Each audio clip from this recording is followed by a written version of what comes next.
Mr. Sam Otouye, who joins us virtually from Abuja. Mr. Sam, good morning to you and welcome to the program. Good morning and thanks for having me. It's a pleasure to have you.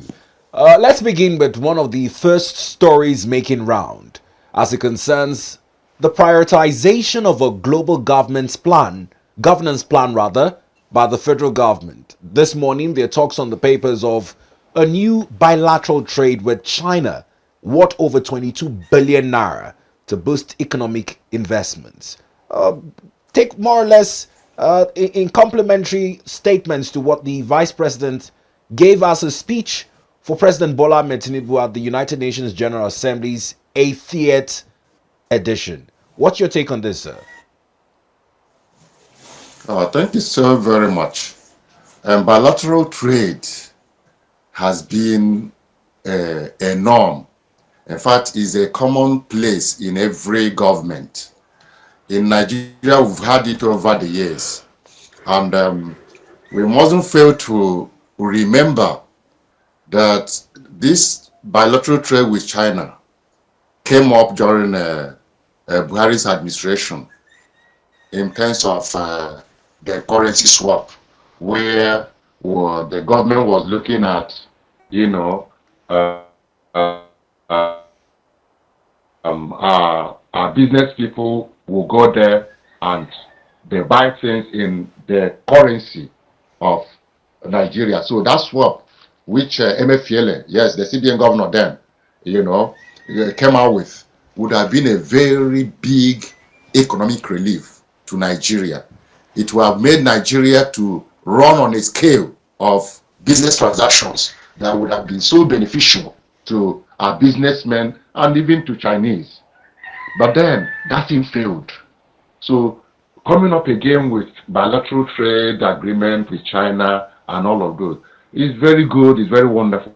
But the implementation aspect is where we're having issues, because when that happened during Buhari's administration, when MFL put up that, everybody was happy because we know the huge transaction between Nigeria and China. Almost everything we use in Nigeria, comes from China. So the earlier we have such a business agreement with Chinese government, the better for us. Now, It Mr. will Sam, help our economy. Mr. Sam, let's talk about the level of trust that Nigerians have for such bilateral trades that the government enters with countries like China. We have seen instances where people, are skeptical about it, saying that perhaps the government is giving away the nation's commonwealth at a giveaway price and compromising the trust that Nigerians have for the government in such deals. How do we balance this scale? On one hand, attracting these foreign direct investments, and on the other hand, not entirely, throwing away our commonwealth as a nation as a result of these trade deals. Yes, thank you very much. You see, I've mentioned that earlier, that the trust, there's a high trust deficit in what our government does when it goes into contracts and bilateral agreements and all of those. Nigerians don't trust those things, don't trust the government because of antecedents. Just as I mentioned now, the case of currency swap with China, during Buhari's administration, and nothing came out of it. Nothing, right? So when we hear those things, they sound very beautiful, right? But then implementation is always the problem. Talking about giving them what and taking this, it has been the normal agreement situations in Nigeria, where they will give out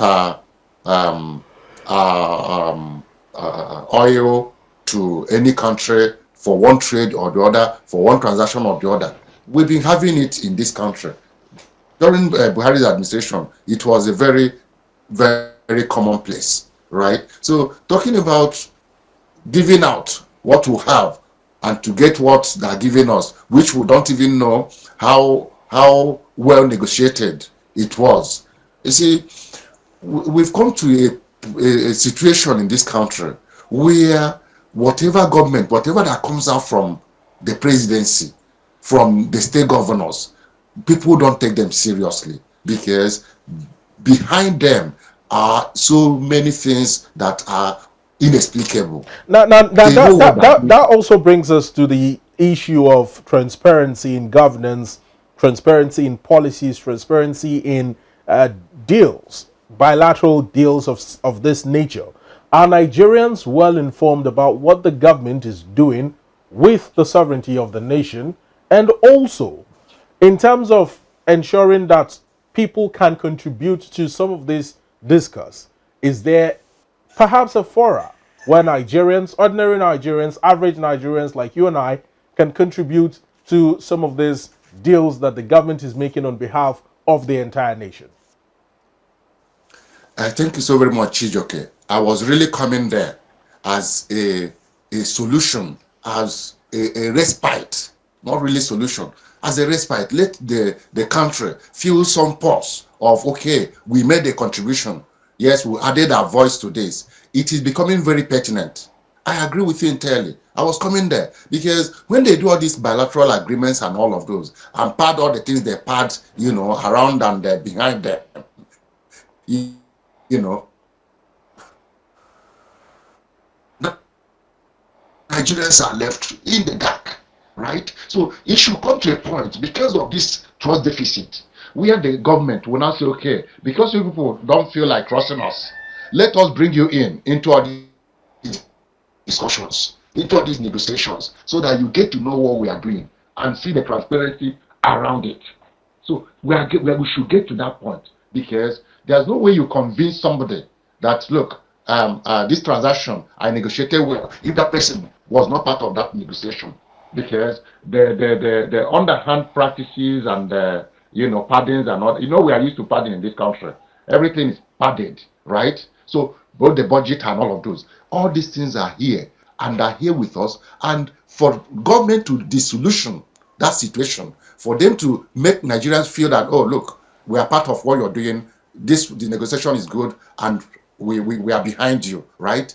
It is high time they started getting them into those discussions, so that even if it means we're not talking about National Assembly here, please, so that people For don't think we clarity are not purpose. serious. Because when it gets to National Assembly, it will be like, the same side of the coin. We are talking about public discourse. We are talking about a town hall meeting. We are talking about selection of people from different states. Is that now where we should hold civil society obligations? Is that now where we should hold organizations like the National Orientation Agency to ransom in respect to informing Nigerians about such developments and ensuring that perhaps town hall meetings, engagements with community members and leaders, hold sway in such a way that policymakers do make policies, but of course Nigerians also contribute their own input to those policies?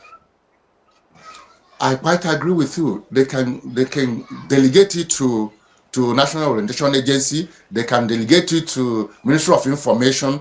But for us to begin to have Mr.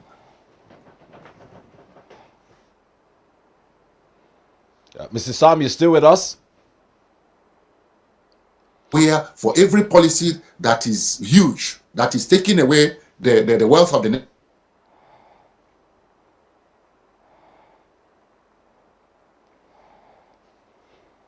Well, we do apologize culture, for the interruptions in the we network. must discuss it. That is what we should be looking at. Now, this discourse is one that also sees beyond policy recommendations a need to move from practical commitments to action. It's not that we do not have the right policies in Nigeria. It's sometimes that they get forgotten on shelf 14. Now, as the nation targets this $22 billion trade boost with China, how do we get the commitments beyond practical recommendations that would translate into improved trade for the manufacturing sector and for the big business players in the country? Yeah, thank you so very much. You see, yesterday I was at a DBN conference at Transcorp, right?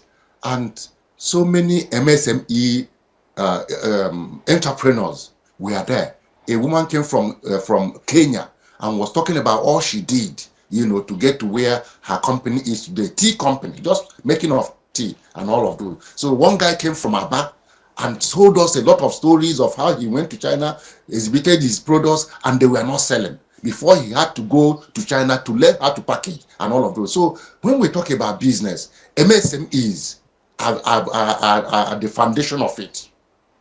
The money should be channeled to MSMEs, and you don't give somebody that is already high the money to use. The person will just mix it up with what he has. But if you give to the MSMEs, they will grow their business and come up. So they should focus on MSMEs when the money comes and begin to now look at what will make our products to sell outside Nigeria.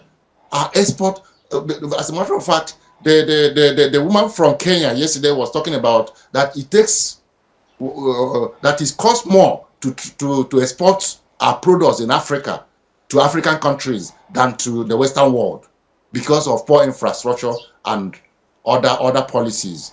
So those are the things they need to look at, so that when the money comes, when the transactions are up and running, we should be able to perceive, touch, it must be palpable, the gains of the deal, and not to do it the way other things have been going. And at the end of the day, they will come out with bogus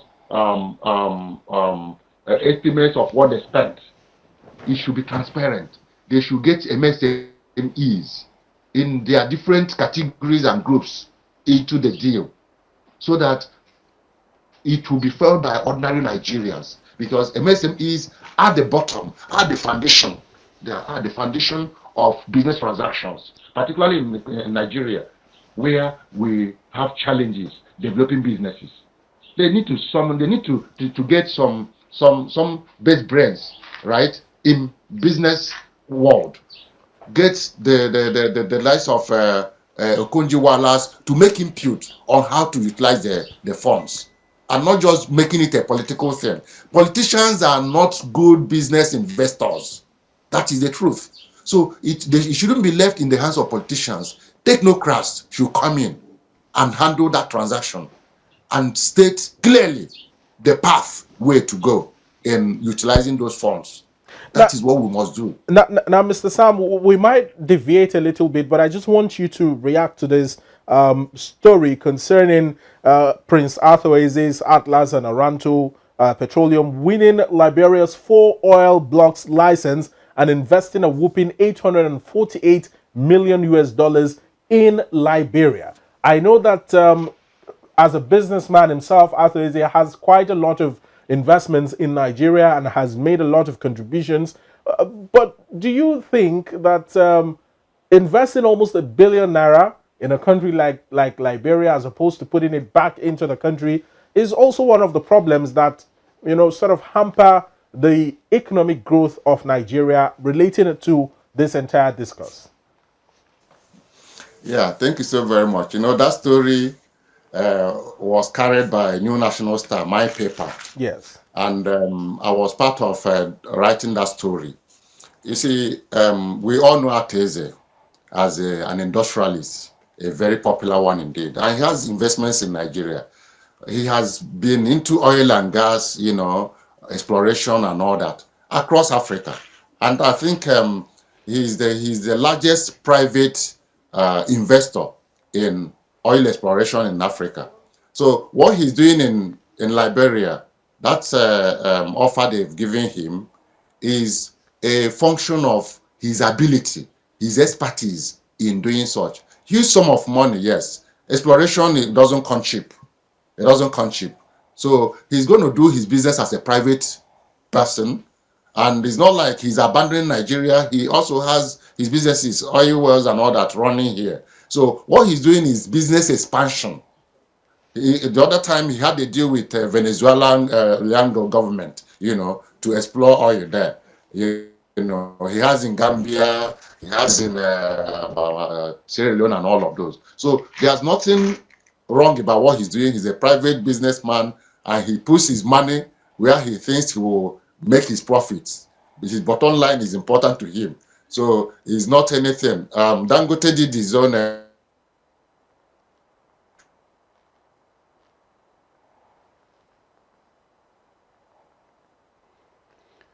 Well, it may seem as though Mr. Sam's network has cut And him you out saw what he again. passed through. He almost lost it. And that ethnicity comes on, tribalism comes on, right? So Artese has done what he feels he would do, to get his bottom line right. So he's a businessman and he invests where he feels he will get his money. It's not as if, as I said earlier, like he's abandoned Nigeria. He has his businesses running here, but the experience of Dangote and his refinery in Nigeria still leaves a sad taste in the mouth. So that is what it is. All right, let's move on to another issue in the news this morning. There are mixed reports. Some quarters report that electricity workers have down tools and Nigerians should brace up for a looming blackout over what the workers call a handling of the matter by the TCN with kid gloves. Whilst other newspapers are saying that the last minute intervention by the federal government is going to avert any strike as planned by the electricity workers. But Mr. Sam, you would agree that this issue has been lingering.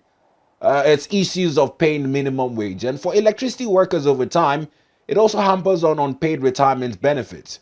We've seen police officers hit the streets.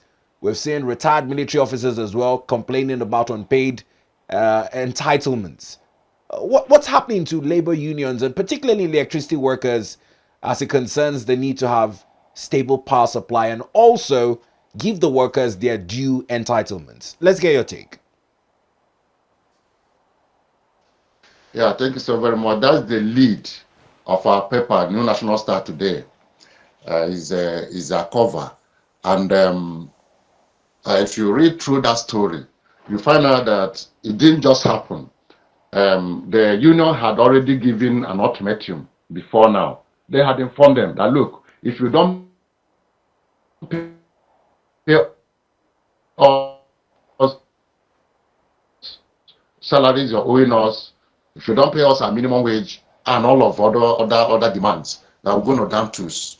And they didn't do anything about it. That's why they're talking about treating it with kids glove, right? So you see, TCN, electricity sector, power sector in this country has been so unreliable to the extent that even the workers themselves are agitating.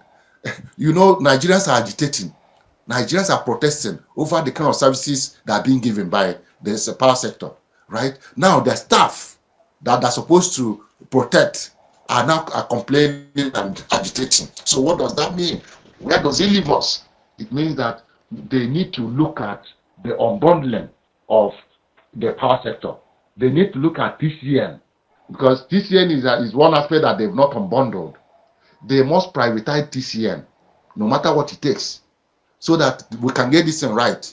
They know what they're doing because they know what they're getting from withholding TCN. That's why they don't want to let it go the way they've done to distribution, right? But it's high time they came up with modalities to unbundle TCN so that we can have a free flow power supply in this country. Because TCN has become the issue. All the time you hear about grid failure, you hear about vandalization, and from what we have reported some time ago, it is an insider thing. The vandalization, it has come to be an insider mayhem, as it were, because they know what to do, they know where to go to, they know where to pinch, and NEPA and power will go off, and they know the path to loosen or to steal, and everything will go down. The other day, the one that happened, I think, Kano or where, they talked about vandalism. Who is vandalizing all these facilities? When you are not paying the staff well, what do you think? That's what is happening. In management, they say you pay peanut and hire monkeys. That is what.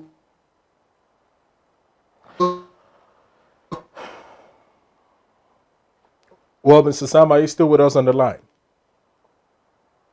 Hello, Mr. Sam? Well, while Mr. Sam's network... They will steal equipment. All right, and that is what is going on. But then, carry on, I'm good. Carry on, sir.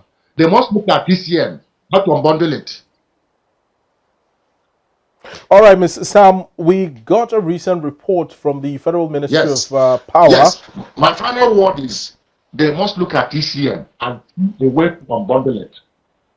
All right, fantastic, Mr. Sam. The Federal Ministry of Power had reported a peak generation of I didn't 4,000. get you.